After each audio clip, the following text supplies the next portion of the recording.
یہ وہی صدیقیت والی بات ہے، سمجھا؟ ابراہیم علیہ الصلوۃ والسلام صدیق ہے، تو اسماعیل علیہ الصلوۃ والسلام میں بھی وہ وصف آیا، اور یہ کہ وعدے کے سچے، جو وعدہ کریں تو اسے پورا کریں۔ یوں تو یہ بات سب کے اندر ہے، اسی بات سے نبی کریم صلی اللہ علیہ وسلم نے ایک مومن کی شان یہ بتلائی کہ مومن وہ ہے کہ جو وعدہ کرے تو پورا کرے، اور منافق وہ ہے کہ جو وعدہ کرے تو خلاف کرے۔ تو ایک ایمان کا یہ تقاضا ہے کہ وعدے میں سچا ہو، اور اگر نبی جو ہے اس کی خاص بات ہو تو اس کے اندر یہ مقام کتنا اونچا ہوگا وعدے کے پورا کرنے کا۔ نبی کریم صلی اللہ علیہ وسلم جو ان میں وہ کمالات جو تمام انبیاء میں ہیں، وہ سارے کمالات اگر نبی کریم صلی اللہ علیہ وسلم کے اندر یکجا، سمجھا؟ حسن یوسف، دم عیسیٰ، یت بیضا داری، انچ ہمہ خوبا دارن تو تہاں داری، سمجھا؟ جو ساری خوبیاں اور انبیاء میں تھیں، حسن یوسف، اور اسی طرح سے دم عیسیٰ، موسیٰ علیہ السلام پھونک مارے تو مردہ بھی زندہ ہو جائیں، اور ید بیضا موسیٰ علیہ السلام کے وہ معجزات، تو یہ ساری خوبیاں جو اور انبیاء میں تھیں وہ آپ میں بھی، تنہا آپ کے اندر ہیں وہ ساری خوبیاں۔ اور واقعہ ہے کہ یہ نبی کریم صلی اللہ علیہ وسلم کو وہ معجزات دیے گئے کہ وہ اگرچہ منع کیا گیا کہ خود آپ نے فرمایا کہ میری سارے نبیوں کے مقابلے میری فضیلت مت بیان کرو، یہ آپ کا ادب سکھلانا ہے امت کو، کہ مت کرنا کہ میرے مقابلے میں یہ کہو کہ ہم فلاں نبی نیچے ہمارے نبی اوپر، یہ مت کرنا۔ مگر سید الانبیاء صلی اللہ علیہ وسلم ہیں، افضل الانبیاء ہیں، تو اس لحاظ سے آپ کے معجزات یقیناً ان سارے معجزات کو شامل ہیں کہ جو اور انبیاء علیہم السلام کو دیے گئے۔ تو صادق الوعد ہونا بھی نبی کریم صلی اللہ علیہ وسلم کا ہے۔ چنانچہ ایک موقع پر ہے کہ کسی نے آپ سے ایک بات کہی کہ یا رسول اللہ میں ابھی آتا ہوں، آپ ٹھہرے۔ آپ نے واضح فرمایا کہ ٹھیک ہے میں ٹھہر جاتا ہوں، اور وہ چلا گیا۔ وہ تھا مسلمان، تو بات ہوئی اور بھول گیا، وہ جا کے وہ بھول گیا کہ میں اللہ کے رسول کو میں ٹھہرا کے آیا ہوں اور مجھے جانا تھا، وہ کام میں لگ کے بھول گیا۔ وہ دن سارا گیا، وہ دوسرا دن گیا، تیسرا دن اس کو یاد آیا، ارے میں تو یہ وعدہ کر کے آیا تھا۔ بھاگ اس کی حالت خراب، اور بھاگ کے وہاں پہنچا تو اللہ کے رسول میں ہی ٹھہرے ہوئے۔ یا رسول اللہ میں معافی چاہتا ہوں، میں بھول گیا تھا۔ اور میں ہاں بھول چوک تو ہو جاتی ہے آدمی سے، آپ 3 روز سے وہیں ٹھہرے ہوئے ہیں اس لیے کہ وہ وعدہ کر لیا تھا۔ صادق الوعد، انہ کان صادق الوعد، تو یہ اسماعیل علیہ السلام کے اندر بھی خاص وقت تھا کہ جو وعدہ کر لیں اسے پورا کریں۔ وکان رسول النبی، اور رسول نبی تھے۔ وکان یأمر اہلہ بالصلاۃ والزکاۃ وکان عند ربہ مرضیا، اور اعمال نبوت میں، یہ فرائض نبوت میں خاص وصف جو اسماعیل علیہ السلام میں تھا وہ یہ کہ اپنے گھر والوں کو نماز اور زکوٰۃ کی ہدایت کیا کرتے تھے۔ معلوم ہوا کہ نبی کا خاص مقام یہ ہے کہ وہ اپنے گھر والوں سے نبوت کا کام شروع کرے، یہ نہیں کہ اپنے گھر والوں کو چھوڑ دے اور دوسروں پہ جو ہے تبلیغ کرتا پھرے، یہ نہیں۔ اول خیش بعدہ درویش، پہلے اپنے کو سنبھالو پھر دوسرے کی فکر کرو، یہ ہے ترتیب کام کی۔ تو اور انبیاء نے بھی کیا ہوگا، مگر وہاں تو یہ ہوا وہاں گویا دال نہ گلی اور ان کی باتوں کو نہیں مانا، جیسے نوح علیہ السلام کا قصہ ہے، لوط علیہ السلام کا قصہ ہے۔ اسی بات سے قرآن حکیم میں کہا گیا کہ ضرب اللہ مثلا للذین کفروا امرأۃ نوح و امرأۃ لوط، کہ دونوں کی بیویاں کون تھی؟ باوجود نبی کے گھر میں ہونے کے، لیکن یہ کہ ان کے دلوں سے کفر نہ نکل سکا، تو یہ تھا۔ مگر اسماعیل علیہ السلام کے اندر کیا ہے کہ وہ نہ صرف یہ کہ ایمان والیاں تھیں، بلکہ وہ تھیں کہ جو نمازی تھیں، جو زکوٰۃ دینے والیاں تھیں، اس لیے کہ اسماعیل علیہ السلام ان کو خاص طور پر ان چیزوں کی ہدایت کیا کرتے تھے۔ آپ دیکھتے ہیں کہ یہ وصف بھی نبی کریم صلی اللہ علیہ وسلم میں کتنا نمایاں ہے کہ آپ کی ازواج مطہرات میں نمازوں کی پابندی کا حال، کہ کتابوں کے اندر آپ پڑھ لیں کہ ازواج مطہرات کی نوافل کی کثرت خاص طور پر جو ہے کتابوں کے اندر حدیث کی ملتی ہے۔ اسی طرح سے کہ خیرات اور صدقات کا معاملہ، ازواج مطہرات اور عورتوں سے بہت آگے نظر آتی ہیں صدقے اور خیرات کرنے کے اندر۔ ام سلمہ رضی اللہ عنہا کو تو خاص طور پر نبی کریم صلی اللہ علیہ وسلم نے لمبی ہاتھ والی کہا تھا، لمبی ہاتھ والی، وہ سمجھی کہ میرے ہاتھ واقعی لمبے ہیں، سمجھا ہے، تو پھر بتلایا گیا کہ لمبے ہاتھ جو کہا گیا اس کا مطلب یہ ہے کہ تم بہت خرچ کرتی ہو. ام سلمہ رضی اللہ عنہا کا ہاتھ بہت فراخ تھا خرچ کرنے کے اندر. اسی طرح حضرت عائشہ رضی اللہ عنہا، حضرت عائشہ، جب ام سلمہ کا یہ حال ہے تو حضرت عائشہ کا میں بتا رہا ہوں، حضرت عائشہ کا تو دیکھ لیجئے کہ یہ تھا، اس لیے کہ نبی کریم صلی اللہ علیہ وسلم ہی کے تو صحبت کا اثر تھا یہ، کہ نبی کریم صلی اللہ علیہ وسلم کا جب حال یہ کہ ایک رات کو آپ بے چین ہو کے اٹھ گئے اور پوچھا کیوں اتنے بے چین ہے، فرمایا کہ ایک ٹکڑا سونے کا رہ گیا ہے، نبی کے لیے مناسب نہیں کہ اس کے گھر میں مال رہے اور اس کی رات گزر جائے. سمجھ آیا؟ تو آپ نے اس کو جب تک صدقہ نہیں کر لیا اور آپ آ کر نہ سوئے. تو آخر یہ جو عورتیں اپنے ایمان کی سلامتی کے ساتھ نبی کے ان حرکات کو اور ان اعمال کو دیکھ رہی تھی، انہوں نے کوئی اثر نہ قبول کیا ہوگا، یقیناً کیا. چنانچہ حضرت معاویہ رضی اللہ عنہ کے دور اس میں امارت میں جب حضرت عائشہ رضی اللہ عنہ کا وظیفہ آیا، اور وظیفہ تھا 1,00,000 درہم، 1,00,000 درہم 1 سال کا وظیفہ تھا.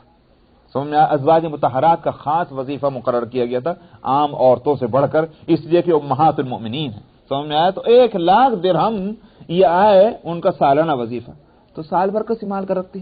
سمجھ میں آیا؟ مگر سال بھر انہوں نے تو وہ پورا 2 دن بھی نہ رکھا.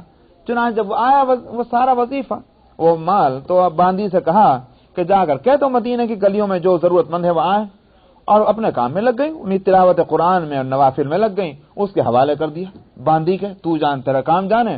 وہ باندی بھی انہی کی تھی. سمجھا؟ سارے مدینے کی گلیوں میں سب کو پکڑ لائی اور لا کر 1,00,000 درہم سانے بانٹ دیے.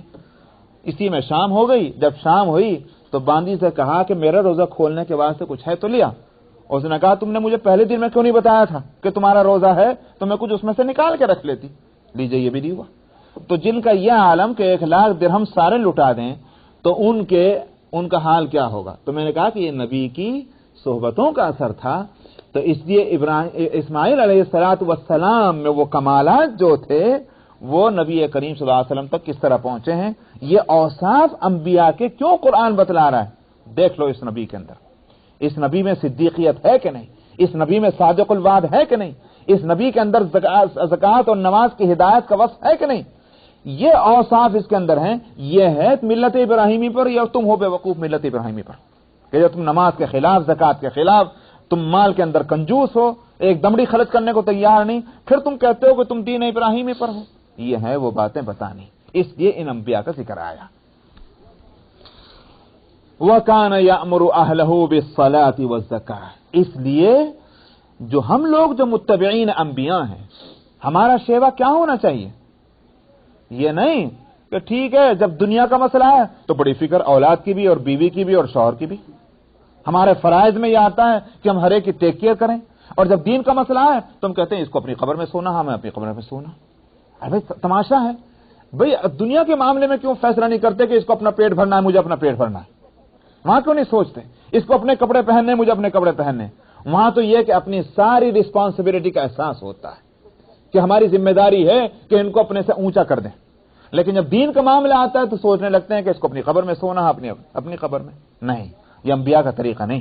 انبیاء کا طریقہ یہ ہے کہ اپنے بیوی بچوں کو، اپنے گھر والوں کو، اپنی فیملی کو نیکیوں کی ہدایت کی جائے. سمجھ میں آیا؟ تو نمازوں کی پابندی کرانا اور خرچ اخراجات کی ان کو عادت ڈالنا نیکیوں کے اندر، یہ خاص طور پر ہونا چاہیے. یہ انبیاء علیہ السلام کا طریقہ. وَكَانَ يَأْمُرُ أَهْلَهُ بِالصَّلَاةِ وَالزَّكَاةِ. اسی بات سے نبی کریم صلی اللہ علیہ وسلم نے فرمایا کہ بہترین ہے وہ شوہر کہ جو رات کو جب اٹھے نماز پڑھنے کے واسطے تو اپنی بیوی کو بھی جگا دے کہ تو بھی نماز پڑھ لے. اسی طرح بہترین ہے وہ شوہر کہ جو اپنے بیوی کہ جو اپنے شوہر کو جو ہے وہ جب تھک تھکا کر آئے اور وہ سو رہا ہو تھکن میں، اور وہ اس کو کہے کہ اللہ کے بندے اٹھ، اور کچھ اللہ کو بھی یاد کر لے. معلوم ہوا کہ یہ رشتہ جو ہے، جو اس سے زیادہ ایک دوسرے کے لیے قریب رشتہ نہیں ہو سکتا، اس میں بھی اللہ کے حقوق جو ہیں وہ ایک دوسرے کے سامنے رہیں. یہ ہے نبی کریم صلی اللہ علیہ وسلم کی تعلیم کا حال. وَكَانَ عِندَ رَبِّهِ مَرْضِيًّا. اور فرمایا کہ وہ اپنے رب کے نزدیک تھا ہی پسندیدہ. کون؟ اسماعیل علیہ السلام. یہ تھے پسندیدہ کام والے نبی. وَاذْكُرْ فِي الْكِتَابِ ادریس. اور فرمایا کتاب میں ذکر کیجئے ادریس کا. ادریس علیہ السلام بلا شبہ وہ بھی صدیق بھی تھے اور نبی بھی تھے. وہی دونوں وصف ان کے اندر بھی خاص طور پر بتلایا. وَرَفَعْنَاهُ مَكَانًا عَلِيًّا، اور فرمایا ہم نے ان کا درجہ بہت اونچا کیا. کیا ہوا حضرت ادریس علیہ الصلوۃ والسلام؟ ادریس علیہ الصلوۃ والسلام ان انبیاء میں ہیں کہ جن کے خاص اوصاف میں یہ ہے کہ انہوں نے علم کو خوب پھیلایا. بہت سے علوم مرہون منت ہیں ادریس علیہ الصلوۃ والسلام. مثلا لکھنا، یہ جو کیلیگرافی ہے، خوش نویسی اور رائٹنگ، یہ ادریس علیہ الصلوۃ والسلام سے شروع ہوئی ہے. ادریس علیہ الصلوۃ والسلام پہلے گویا میں کہیے ایک بہترین آرٹسٹ ہیں لکھنے کے اعتبار سے. اسی طرح سے حساب اور کتاب، اکنامکس جو ہے، اکنامکس کا فن جو ہے وہ بتانے والے حضرت ادریس علیہ الصلوۃ والسلام ہیں. اور بہت سے علوم جو ہیں، جن حساب و کتاب ہوا، انجینئرنگ ہوئی، سمجھ میں آیا، اور لکھنا پڑھنا ہوا، یہ وہ علوم کہ جن آج دنیا ترقی کر رہی ہے، سمجھ میں آیا. یہ سارے علوم جو ہیں یہ دنیا کو ملے ہیں ادریس علیہ الصلوۃ والسلام سے. اس لیے وَرَفَعْنَاهُ مَكَانًا عَلِيًّا، ہم نے ان کو بلند رتبہ عطا کیا تھا. اب یہاں کیوں ذکر آیا؟ نبی کریم صلی اللہ علیہ وسلم کی شان دیکھ لیجیے. امی، سمجھا، کوئی آپ کا استاد نہیں، نہ کسی اسکول میں نہ کسی کالج میں، کہیں سے ڈگری نہیں لی. یہاں تک کہ آپ کو تو دستخط بھی کرنے نہیں آتے تھے. یہی ہے نا، خود قرآن حکیم میں شہادت ملی، وَمَا كُنْتَ تَتْلُو مِنْ كِتَابٍ وَلَا تَخُطُّهُ بِيَمِينِكَ. آپ کو تو کتاب بھی نہیں پڑھنی نہیں آتی تھی، آپ تو اپنے ہاتھ سے لکھنا بھی نہیں جانتے. تب تو یہ لوگ بڑے ہی شک کیا کرتے، لکھ کے لیا ہوگا کہیں، پڑھ کے آ گیا ہوگا کہیں. لیکن آپ کا امی ہونا دراصل آپ کی کمال کی بات ہے. کیا کہ آپ سے پھر علوم کے دریا بہے. اور کس طرح کہ شیخ عبد الوہاب شعرانی رحمت اللہ علیہ کے بقول کہ اس امی نبی نے جب تربیت کی امی لوگوں کی، جن میں آپ مبعوث ہوئے وہ بھی تو امی تھے. اسی لیے سورہ جمعہ کے فرمایا هو الذی بعث فی الامیین رسولا منہم، اس نے، وہ پاک ہے وہ ذات کہ جس نے امیین کے اندر اپنا رسول بھیجا. تو رسول امی، اور جن کے اندر آپ کی بعثت ہوئی ہے، وہ جو آپ کی پہلے وہ مخاطب امت ہے پہلی، وہ کون؟ وہ بھی امی. تو اب جب آپ نے ان کی پرورش کی، تربیت کی، تو کیسے بنے؟ شیخ عبد الوہاب شعرانی کہتے ہیں رحمت اللہ علیہ کہ پھر ایسے کہ سارے دنیا کے علوم جو ہیں وہ ان کے امام اور استاد یہی بن گئے. کون سا علم ہے کہ جو مسلمانوں کو ان سے الگ کر دیجئے؟ ہے کوئی دنیا کا علم ایسا؟ کوئی نہیں. سارے علوم دنیا کے اور دین کے آ کر جڑ جاتے ہیں مسلمانوں کے اوپر. نکال نہیں سکتے آج یہ نام، ہم ہٹا نہیں سکتے. ہزار تعصب کے باوجود اور تنگ نظریوں کے باوجود اور اسلام دشمنیوں کے باوجود ابن رشد کا نام آج تک سائنس میں چلا آتا ہے. سمجھ میں آتا ہے کہ نہیں آتا؟ ارے پڑھتے ہیں آپ لوگ ابن رشد کا جو ہے وہ سائنس میں آج تک نام ہے. سائنس کا امام مانا جاتا ہے. یورپ نے آج تک اس کے نام کو محفوظ رکھا، مٹا نہ سکے. چنانچہ اس کے وجہ یہی ہوئی کہ صاحب وہاں 500 سال پہلے جس اندلس سے اسلام کو نکال کر باہر کر دیا گیا تھا، آج 500 سال کے بعد ان کو عقل آئی اور انہوں نے کہا کہ ارے یہ ابن رشد جو ہمارے یہاں کا تھا، جس کے سب کے نام مٹا دینے کے باوجود ابن رشد کا نام آج تک جو سائنس میں چلا آتا ہے، یہ تو ہمارے یہاں کا تھا. جانے دو کہ مسلمان تھا کہ نہیں تھا، مگر اندلس ہی تھا. بت بنا کے کھڑا کر دیا انہوں نے اس کو، ابن رشد کا. تو میں کہتا ہوں کہ ابن رشد ہو یا اور دوسرے وہ مسلمان جو ہیں ماہرین علوم ہوں کہ جن کے نام آج تک چلے آتے ہیں سائنس میں، جغرافی میں، میڈیسن کے اندر، تو یہ اس لیے میں نے کہا کہ دینی اور دنیاوی سارے علوم جو آج ہیں، اور تو اور پوچھ لیجیے جا کر کہ یہ ہوائی جہاز جو ہے، ایروپلین، ایروناٹ سائنس جو ہے، اس کی ابتدا کہاں سے ہوئی؟ اس کی ابتدا کرنے والا بھی مسلمان ہی ہے. حکیم ابن عباس اس کا نام تھا، جس نے اس پر تحقیق کی، ریسرچ کی، اور اس کو اس نے ممکن بتایا کہ یہ ہو سکتا ہے. یہ سارے نام چلے آتے ہیں. اب جہاں جہاں موقع ملتا ہے مٹا دیتے ہیں اس نام کو، اور جہاں دیکھتے ہیں نہیں دال گلتی تو اس کو رہنے دیتے ہیں. یہ سب صورتحال ہے. تو عبدالوہاب شعرانی نے کہا کہ امی نبی نے جب امی قوم کی تربیت کی تو اس کو سارے علوم کا امام بنا دیا. نبی کریم صلی اللہ علیہ وسلم نے، آپ بتائیں جاہل آدمی تو جاہلوں والی باتیں کرتا ہے، اس سے علم کی باتیں کہاں سے نکلیں گی؟ لیکن نبی جو ہے وہ کیا کہتا ہے؟ اطلب العلم، علم سیکھو ولو کان بالصین، اگرچہ تمہیں چین تک جانا پڑے. چین تک جانے کا مطلب یہ ہے کہ مغرب سے لے کر مشرق تک جانا پڑے، ویسٹ سے لے کر ایسٹ تک سفر کرو مگر جاؤ علم سیکھنے کے واسطے. اطلب العلم من المہد الی اللحد، علم سیکھو جس کی کوئی عمر نہیں ہے، بچپن سے لے کر کے مرنے دم تک علم سیکھتے رہو، اس کی کوئی عمر نہیں ہے. یہ ہے وہ امی نبی جن کی ہدایتیں ایسی ہیں علم سیکھنے کے تعلق سے. تو ان کی امت نے جب ان ہدایتوں کو پلے باندھا تو صاحب آپ دیکھ لیجئے کہ امام بن گئے ہر علم کے. آج ہمارا حال کیا ہے؟ ہمارا حال ہی پترم سلطان بوت، بس ہمارے ابا جان بادشاہ تھے، اسی میں ہم خوش ہیں. تو فرمایا کہ وَاسْكُلْ فِي الْكِتَابِ ادریس، کہ ادریس کا ذکر کیجئے، انہو کان صدیقا نبیا ورفعناہ مکانا علیا، ہم نے ان کا درجے کو اونچا کیا. اولئک الذین انعم اللہ علیہم من النبیین من ذریۃ آدم، یہ وہ لوگ ہیں، یہ وہ شخصیتیں ہیں کہ جن پر اللہ نے انعام فرمایا انبیاء میں سے اور اولاد آدم میں سے بھی. وَمِمَّنْ حَمَلْنَا مَعَ نُوحٍ، اور ان میں سے بھی کہ جن کو ہم نے نوح کے ساتھ کشتی میں سوار کیا تھا. تو مومنین ان کی اولاد میں پھر یہ سارے اولاد نوحی تو ہے ہی. کون کون؟ بھئی حضرت ابراہیم علیہ السلام، پھر ان سے جو سلسلہ چلا تو نوح علیہ السلام کی اولاد میں سے تو ہوئے. وَمِن ذُرِّيَّةِ ابراہیم وَإِسرائیل، اور اسی طرح سے ابراہیم اور اسرائیل کی اولاد میں، اسرائیل یعقوب علیہ السلام کا دوسرا نام. وَمِمَّنْ هَدَيْنَا وَاجْتَبَيْنَا، اور ان میں سے جن کو ہم نے ہدایت دی اور جن کو ہم نے منتخب کر لیا اپنے کام کے واسطے. اذا تتلا علیہم، ان سب کی حالت یہ تھی اللہ کے نیک بندوں کی کہ جب ان پر رحمان کی آیتیں پڑھی جاتی تو یہ سب کے سب سجدے میں روتے ہوئے گر جاتے. یہ ہے شان اللہ کے نیک بندوں کی. یہ نہیں کہ ان کا دل نرمائی نہیں، جتنا قرآن پڑھو اتنے ہی سخت ہوتے چلے جائیں، تو جتنے احکام اور شریعت کے مسائل سامنے لائے جائیں اتنی سرکشی بڑھتی چلے جائے. یہ اللہ کے بندوں کی شان نہیں.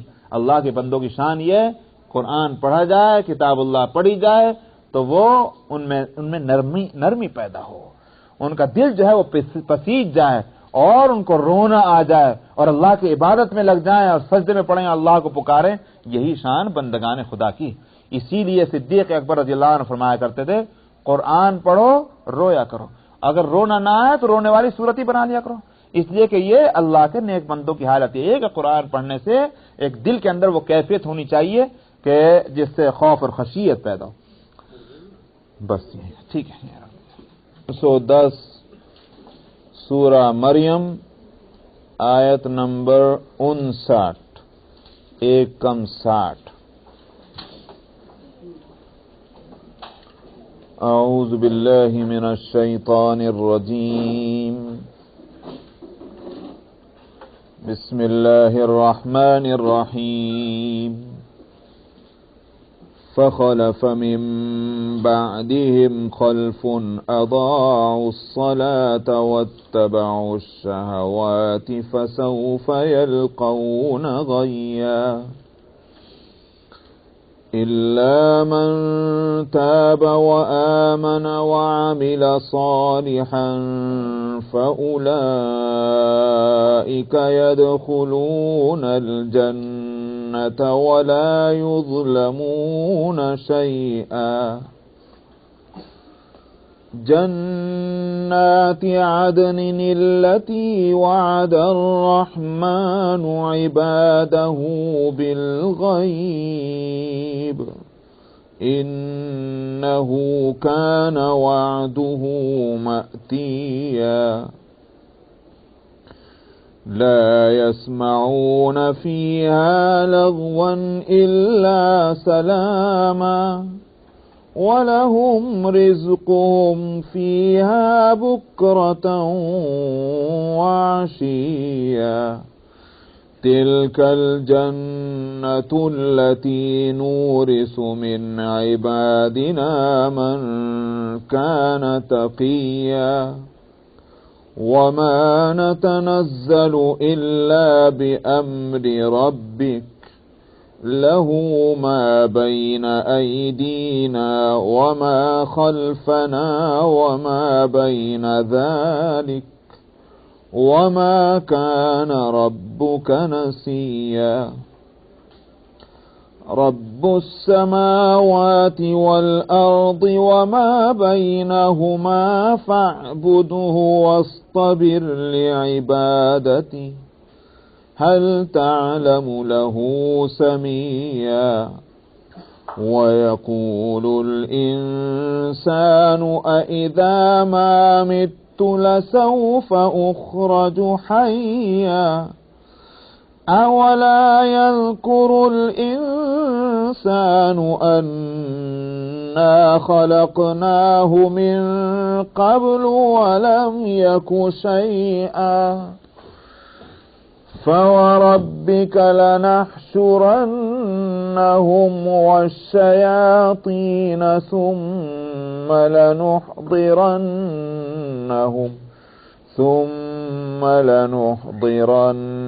لنحضرنهم حول جهنم جثيا ثم لننزعن من كل شيعة أيهم أشد على الرحمن عتيا ثم لنحن أعلم بالذين هم أولى بها صليا وإن منكم إلا واردها كان على ربك حتما مقضيا ثم ننجي الذين اتقوا ونذر الظالمين فيها جثيا وإذا تتلى عليهم آياتنا بينات قال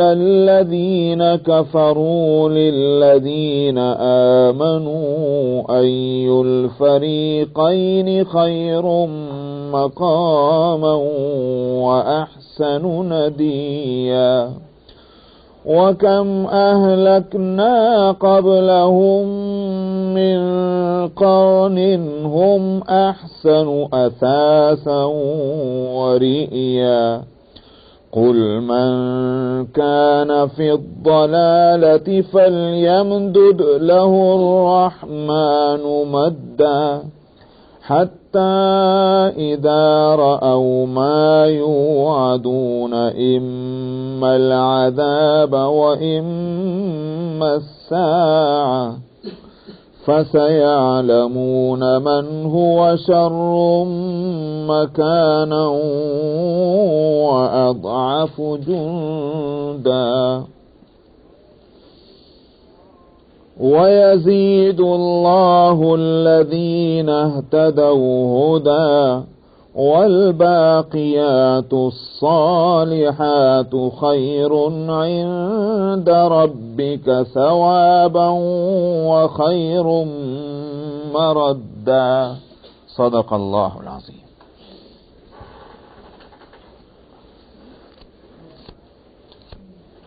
گزشتہ آیت میں فرمایا تھا کہ جن انبیاء کا ذکر پچھلے رکوع میں آیا بلکہ شروع سورت سے یہاں تک ہوتا آیا ہے، فرمایا تھا کہ یہ وہ ہستیاں ہیں، وہ شخصیتیں ہیں کہ جن پر اللہ نے مہربانیاں فرمائی، اور اس کے بعد ان کے احوال میں خاص طور پر اس بات کا ذکر کیا گیا تھا کہ جب ان کے سامنے اللہ کی آیتیں پڑھی جاتی ہیں تو ان کی شان یہ ہے کہ وہ گڑ گڑا کر سجدے میں گر جاتے ہیں اور روتے ہیں اللہ کے خوف اور خشوع کی وجہ سے. یہ بات کہی گئی تھی، انبیاء علیہم السلام کی یہ شان. یہ نہیں کہ بڑے ہو گئے تو لہذا اب اکڑ بھی ہو گئی، اب جھکتے ہی نہیں. جتنے بڑے ہوتے ہیں اتنے ہی اللہ کے سامنے جھکتے ہیں. یوں سمجھیے کہ جو جتنا درخت پھلدار ہوگا اتنا ہی وہ جھکے گا، اور اگر بے پھل ہے وہ سیدھا ہی رہے گا۔ تو جتنا بڑا آدمی ہوتا جاتا ہے اتنا ہی اس میں جھکاؤ پیدا ہوتا ہے، اور جتنا خالی ہوگا اتنا ہی وہ چھلکے گا۔ کہتے ہیں کہ اوچھا گھڑا چھلکتا ہے، کیوں؟ خالی ہے تو خالی ہے تو اس میں چھلکنے کی گنجائش ہے، وہ چھلک جاتا ہے، بھرا گھڑا جو ہے وہ نہیں چھلکتا۔ انبیاء علیہم الصلوۃ والسلام چونکہ واقعتاً بڑے ہیں، اس لیے وہی جانتے ہیں بڑائی کو حقیقتاً، تو جو سب سے بڑا ہے یعنی اللہ، وہ اس کے سامنے جھکتے ہیں، سمجھا؟ اور ہما شما جو ہیں وہ بڑائی کے معنی کو نہیں جانتے، لہذا صحیح معنی میں جو بڑا ہے اس کے سامنے نہیں جھک پاتے۔ یہ انبیاء علیہم الصلوۃ والسلام کی شان یہی ہے کہ جہاں موقع ہے جھکنے کا وہ جھکتے ہیں۔ فرمایا کہ فخلف من بعدہم خلف، اب ان کے بعد یہ نسل آئی ہے، آدم، نوح، اور اسی طرح سے ابراہیم، یعقوب اور اسماعیل اور موسیٰ اور عیسیٰ، ان سب کا ذکر ہے۔ فرمایا ان کے بعد یہ اب نسل جو ہے ان کی حالت کیا ہے؟ فخلف من بعدہم خلف، ان کے بعد کچھ بعد میں آنے والے جو آئے ہیں ان کے تعلق سے فرمایا انہوں نے نمازوں کو ضائع کر دیا، اضاعوا الصلاۃ واتبعوا الشہوات، اور خواہشات کے پیچھے چلنے لگے۔ تو یہاں دو لفظ ہیں، ایک تو خلف، یا اگرچہ اس کو ورب استعمال کیا گیا خلف، اور خلف ناؤن استعمال ہوا، لیکن مفسرین کہتے ہیں کہ خلف بھی ناؤن ہے، اسم ہے، خلف لام کے زبر کے ساتھ۔ اب اس میں آیت میں پڑھنا نہیں پڑھنا، فخلف من بعدہم خلف، خلف جو ہے یہ ورب ہے ماضی، اور خلف جو ہے دوسرا وہ ہے ناؤن، سمجھ میں آیا؟ لیکن علماء کہتے ہیں کہ خلف بھی ناؤن بن جاتا ہے، مگر دونوں میں فرق یہ ہے، خلف کہتے ہیں فرمانبردار اولاد کو، اور خلف کہتے ہیں نافرمان اولاد کو، لام کے جزم کے ساتھ، تو ناؤن دونوں ہوتے ہیں۔ یہاں خلف لائے ہیں نافرمان کے واسطے، نافرمان اولاد جو ماں باپ کے طریقے پر نہیں۔ فرمایا کہ یہ خلف جو آئی ہے نافرمان اولاد، اس نے کیا کیا؟ نمازوں کو ضائع کر دیا اور خواہشات کے پیچھے چل پڑے۔ نمازوں کو ضائع کرنے کی دو صورتیں، ایک صورت تو یہ ہے کہ نمازی کو چھوڑ دیا، پڑھتے ہی نہیں نماز، بالکل اس کا قطعاً بے تعلق ہے، یہ بھی نماز کا ضائع کرنا ہے۔ اب چاہے وہ نماز کا چھوڑنا اس لیے ہے کہ سرے سے کافر ہے، تو کافر کہے کو نماز پڑھے گا؟ جب ایمان ہی نہیں تو نماز کا کیا سوال؟ یا پھر یہ کہ ایمان تو ہے مگر نماز کی عادت ہی نہیں بالکل سرے سے، یہ بھی اضاع الصلاۃ میں ہے۔ تیسری صورت یہ ہے کہ نمازیں پڑھتے ہیں مگر گنڈے دار پڑھتے ہیں، سمجھ میں آیا؟ پڑھ لی نہیں پڑھی، یہ بھی نماز کا ضائع کرنا ہے، سمجھ میں آیا؟ اس لیے کہ دیکھ لیجیے آپ، ایک کام کو اپنے وقت پر ریگولر طریقے پر کیا جائے، اس کا جو ایفیکٹ ہوتا ہے وہ ہرگز اس کا وہ ایفیکٹ اس صورت میں نہیں ہو سکتا جب وہ کام ریگولر طریقے پر نہ کیا جائے۔ غذا ہے، کھا لیا نہیں کھایا، ایسے آدمی کی صحت کہاں سے بنے گی؟ دوا ہے، کھا لیا نہیں کھایا، کب اس کو بیماری سے شفا ملے گی؟ جو کام وقت کی پابندی کے ساتھ ریگولر طریقے پر کرنا ہے اسی کا اثر ہوگا، اور اگر نہ کیا تو اس کا کوئی اثر نہیں، کرو تو ٹھیک، نہ کرو تو ٹھیک، وہ دونوں برابر ہی تو ہیں۔ اس لیے جو لوگ یہ سمجھتے ہیں کہ ٹھیک ہے ہم سے پابندی نہیں ہو رہی نماز کی، لیکن نہ پڑھنے سے تو اچھا ہی ہے، اللہ تعالیٰ کو اختیار ہے کہ وہ جو چاہے معاملہ کرے، لیکن جہاں تک قاعدے اور قانون کا معاملہ ہے اس شخص کے اندر اور نماز کے بالکل چھوڑ دینے والوں میں کوئی فرق نہیں۔ اسی لیے اضاع الصلاۃ میں دونوں کو علماء شامل کرتے ہیں کہ وہ بھی جو بالکل نہیں پڑھتا اور وہ بھی جو گنڈے دار پڑھتا ہے، سمجھ اضاع الصلاۃ میں دونوں چیزیں آتی ہیں۔ اور اگر صوفیہ کے یہاں جا کر پوچھو تم کیا کہتے ہو اس آیت کے بارے میں، تو وہ تو بڑے ٹائٹ ہیں، وہ تو کہتے ہیں کہ جس کا نماز میں دھیان ہی نہیں رکھتا وہ بھی نماز کو ضائع کرتا، تو پھر ہم جیسے لوگوں کی بھی کم بختی آ جاتی ہے اس میں، تو اضاع الصلاۃ کے اندر کہ آئے ان کے بعد، ان انبیاء کے بعد کہ جن کی شان یہ ہے کہ اللہ کی آیتوں کے سامنے پڑھ کر سن کر کے روتے ہیں اور گڑ گڑاتے ہیں، ان کے بعد جب ناخلف آئے تو انہوں نے کیا کیا؟ فرمایا نمازوں کو ضائع کیا اور اپنی خواہشات کے پیچھے چلے۔ فسوف یلقون غیا، فرمایا کہ یہ تو بڑی تباہی میں پڑیں گے۔ یلقون غی، تباہی، ہلاکت، بربادی، یہ تو ان قریب بڑی تباہی میں پڑیں گے۔